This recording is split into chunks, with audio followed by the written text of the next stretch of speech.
So in this problem, you have a 35-gram bullet moving at 475 meters per second. It strikes a 2.5 kilogram bag of flour at rest on ice. The bullet passes through the bag and exits it at 275 meters per second. How fast is the bag moving when the bullet exits? Well, we're given a 35-gram bullet. And since it's given as grams, this is our mass, and we're going to let the bullet be object 1. So this quantity right here is going to be mass 1 then. And because it's in grams, we convert grams to kilograms. And in this case, we just have to move the decimal 3 spots to the left. So I should get mass 1 to be 0.035 kilograms.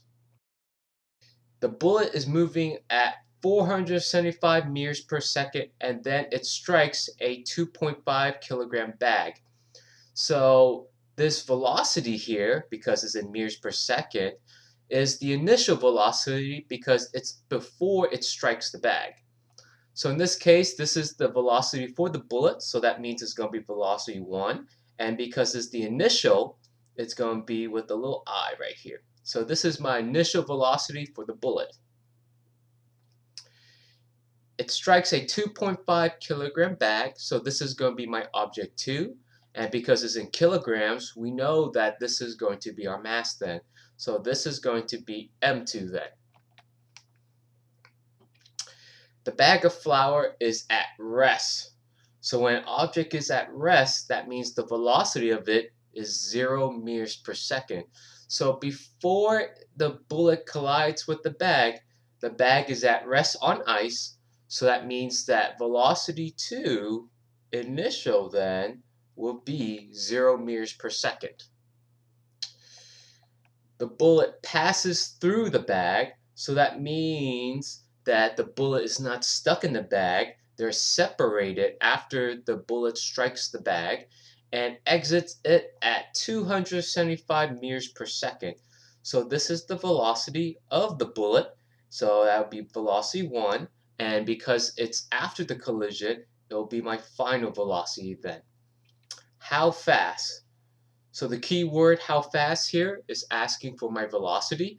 So that means that this is going to be my velocity 2 for my bag, and it's going to be my final then. So now I'm going to select my equation for this situation here.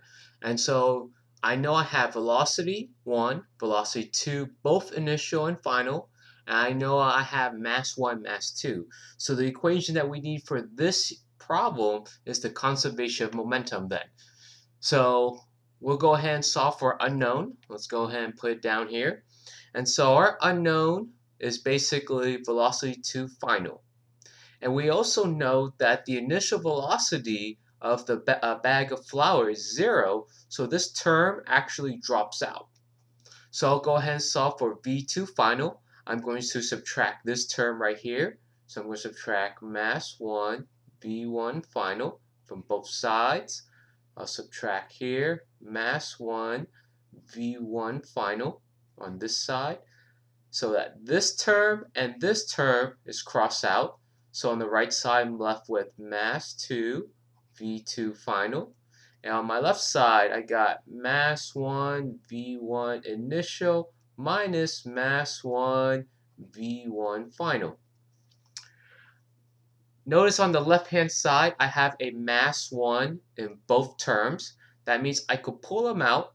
So I'll pull out mass 1. So that'll be V1 initial minus V1 final is equal to M2, mass 2, velocity 2 final.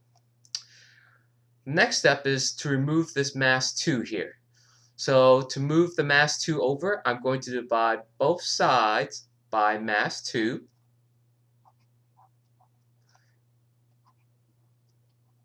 So that the mass 2 here and here cancel out. And I'm just left with this quantity here. So I'll go ahead and write my final answer. Looks like I have V2 final, which is all isolated. And whatever's on my left side will be mass 1 times initial velocity of the first object minus the final velocity of the first object, all over mass 2.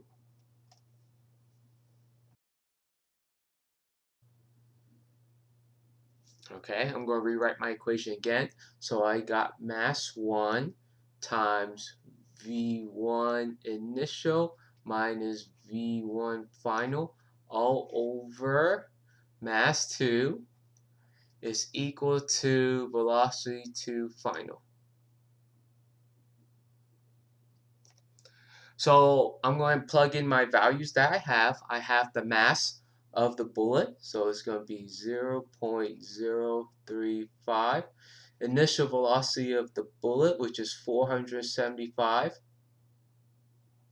minus final velocity, 275, all over the mass of the bag of flour. So I have 2.5.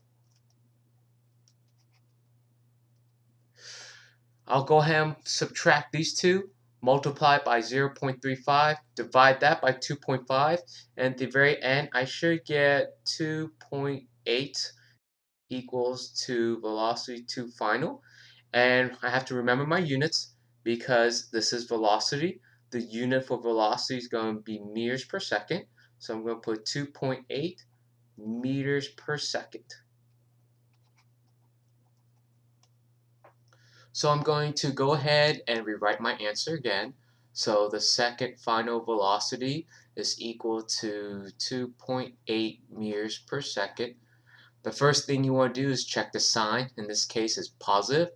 So that means that after the bag is hit with the bullet, it's going to the right, the same direction that the bullet is going to. And that makes sense, right? If a bullet is going through a bag of flour, and that makes sense because there's no reason for the bag to go in the opposite direction after it's hit with the bullet. So it should be a positive value then. Next, you want to check if it's too small and too big. Now, the mass of the bullet is going to be small.